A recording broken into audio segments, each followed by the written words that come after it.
All right. Thank you very much for joining us today. My name is Nathan Hochman. I'm the District Attorney of Los Angeles County. Up here with me, we're joined by Los Angeles Police Chief Jim McDonnell, Los Angeles County Sheriff Robert Luna. Also at the podium is FBI Special Agent in Charge Ted Dox, LAPD Assistant Chief Blake Chow, LAPD Deputy Chief Head of Detectives Alan Hamilton. From the District Attorney's Office, we had Head Deputy of Major Crimes Craig Hume, along with Deputy District Attorneys Paul Thompson and Nagin Mostadim. Also with me, directly to my left, are Oscar Omar Hernandez's sister, Alejandra Hernandez, his mother, Gladys Bautista, and Oscar's father, Oscar Daniel Hernandez. Today I'm announcing the charge of murder with special circumstances against Mario Edgardo Garcia-Aquino, who's 43 years old.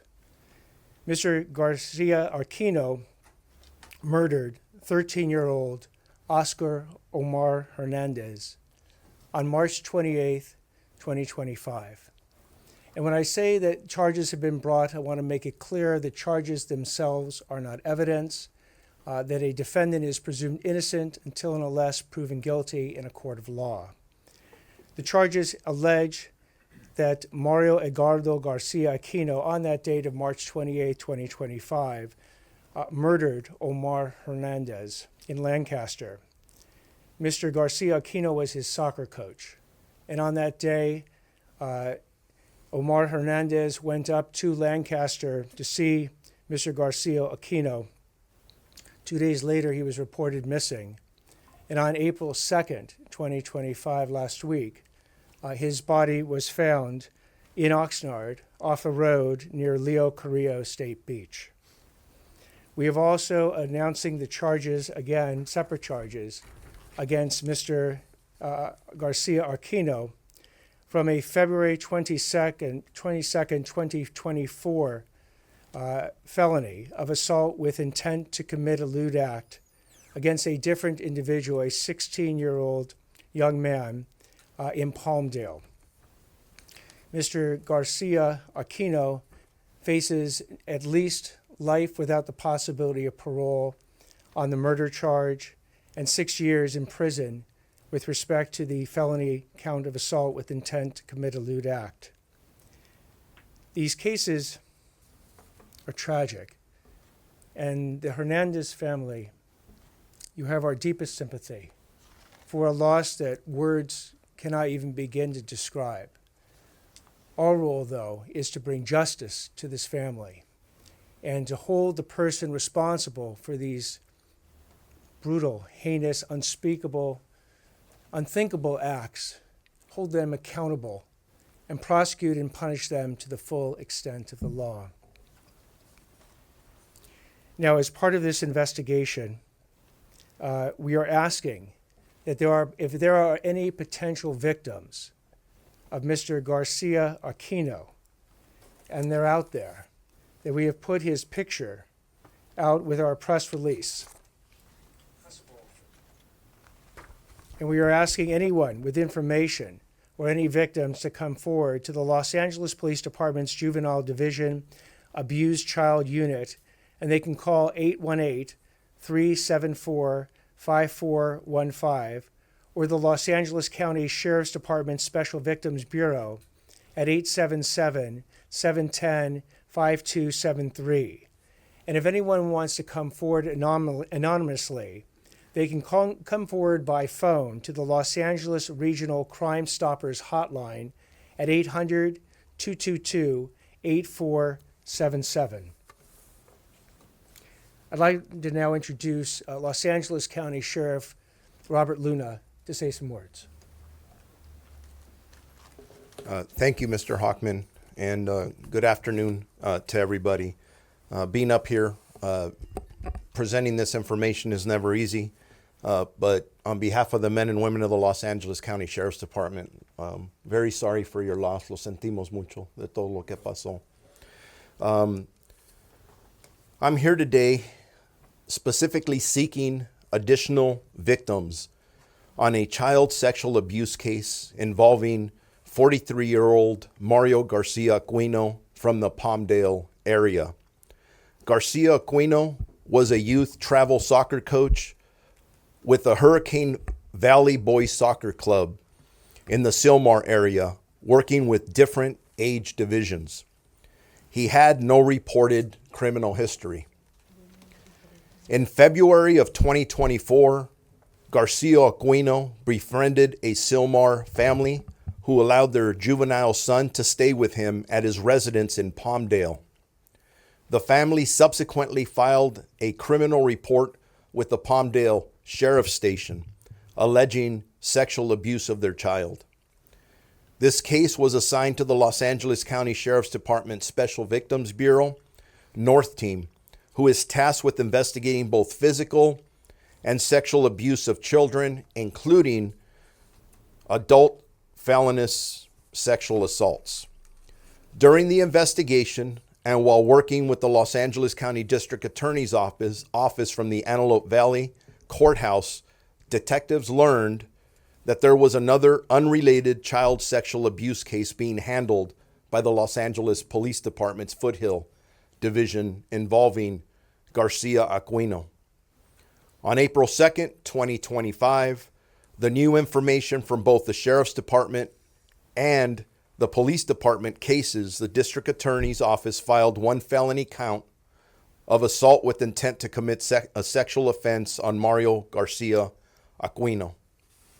Based on the nature of the offenses, Special Victims Bureau detectives believe there may be additional victims.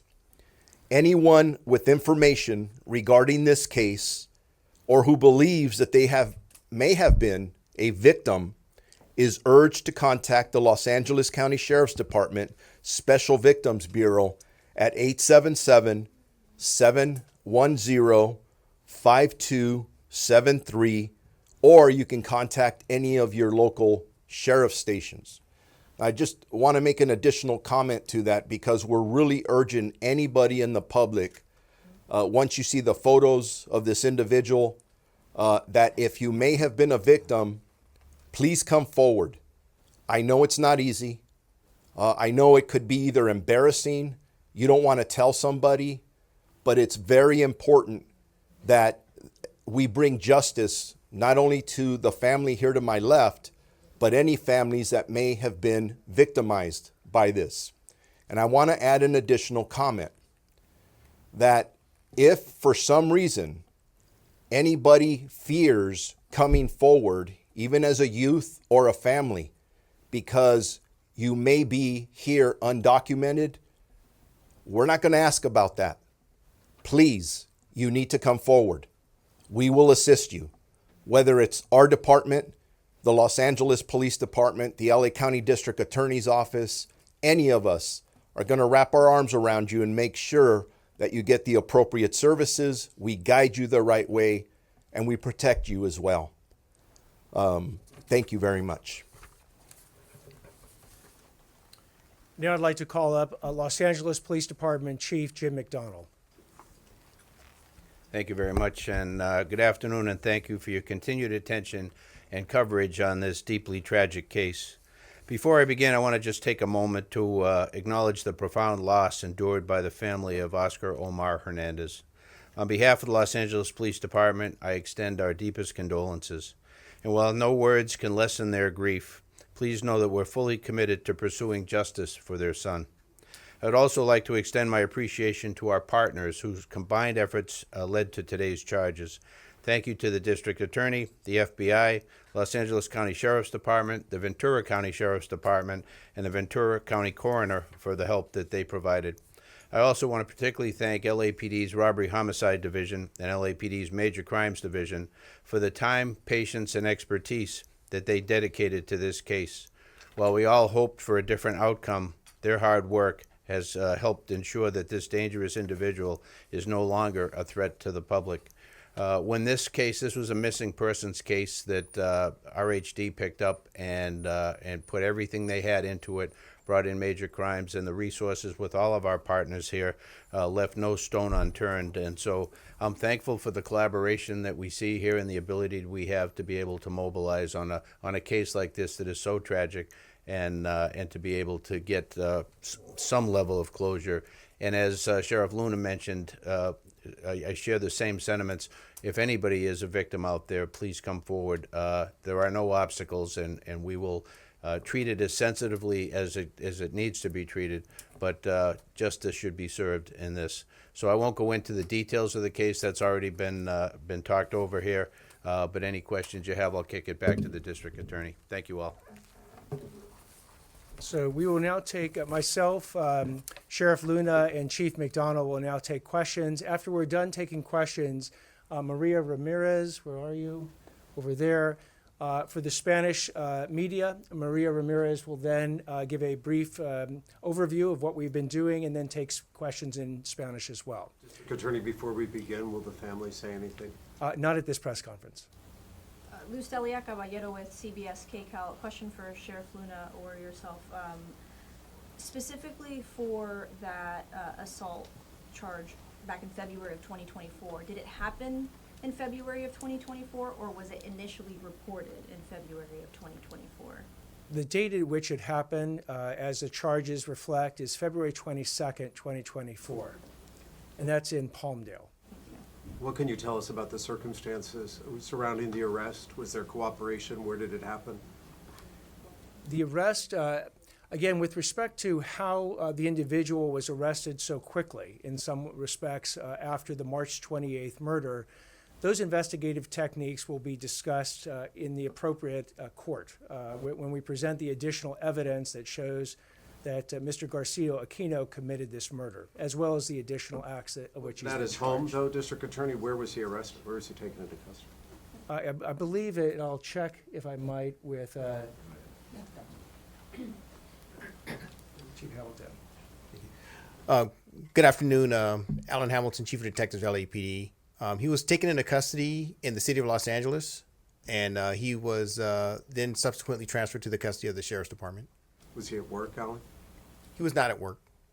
When it comes to talking about additional victims, do those additional victims include perhaps missing children who you fear may have met a similar demise? We don't predetermine who the additional victims of this particular defendant are. By putting his picture out there and having this press conference as well, and hopefully using the tools that you'll be able to use to get our message out far and wide, we are seeking anyone who recognizes this particular individual as someone that victimized them to come forward to law enforcement. Whether, again, they want to come forward anonymously, come forward to any police department or sheriff's station, or use the call-in numbers. But are we looking at potential missing children cases that possibly could be linked to this? Sheriff? We're looking at everything. And that's why if it's kind of unique for, it's the district attorney's press conference, but you see us up here in partnership with LAPD, with the FBI. We're working with every agency, and that's why we're really pleading with the community that if you know anything, you've heard anything, or maybe you think somebody's missing or loved one's missing, call us. Let us check. Let us check all the information.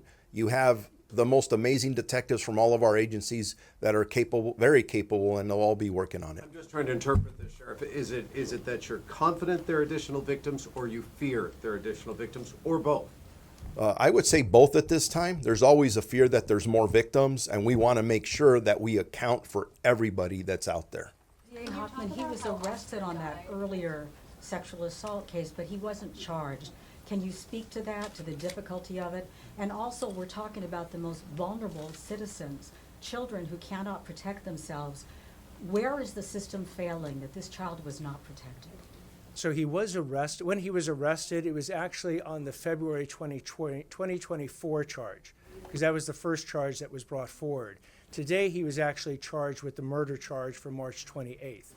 So again, as far as dealing with the most vulnerable victims, we agree with you.